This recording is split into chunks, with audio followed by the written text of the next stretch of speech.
The morning started quietly, the kind of calm that often precedes chaos when Karen decided to show up.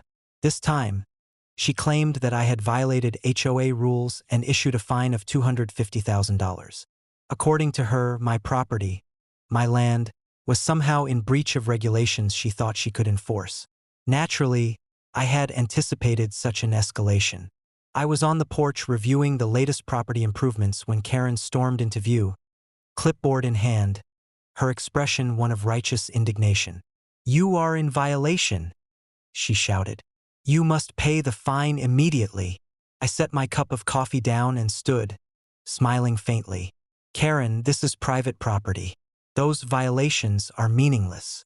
You may want to read the property records because it turns out I own not only this land but also the surrounding neighborhood that your HOA claims to govern.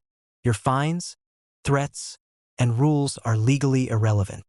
Her face twisted in confusion and anger. "That's impossible. You can't." I cut her off calmly.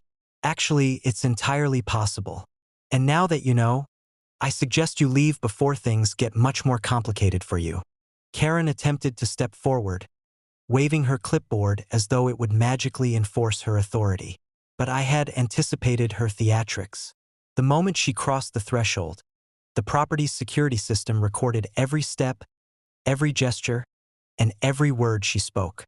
Cameras, alarms, and motion detectors ensured that her actions could not be misrepresented. Before she could escalate further, local law enforcement arrived, pre-briefed on Karen's history of harassment and false claims. The lead officer approached her and, after reviewing the property records, stated firmly, "Ma'am, this is private property.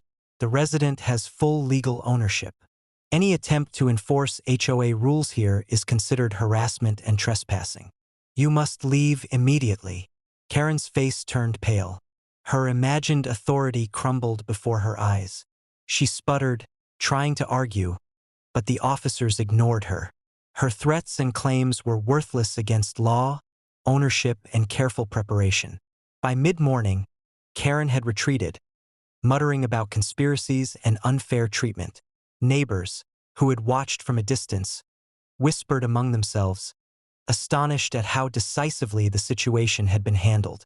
The $250,000 fine she had tried to impose was nullified instantly, not by negotiation, but by the undeniable fact of property ownership.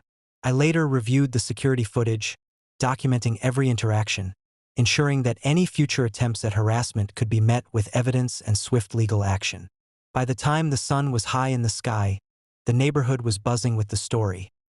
Karen, who had attempted to impose an outrageous fine and assert control over property she did not own, had been stopped immediately and decisively.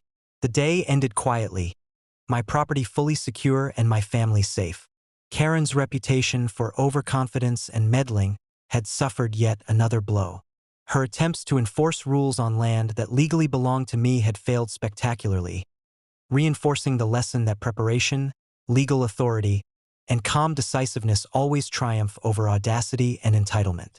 As evening fell, the neighborhood learned another valuable truth. Ownership, strategy, and foresight will always overpower imagined authority. The $250,000 fine was meaningless, Karen's threats were void, and the property remained fully under my control. Karen had been reminded, again, that entitlement has limits and consequences are unavoidable when those limits are crossed.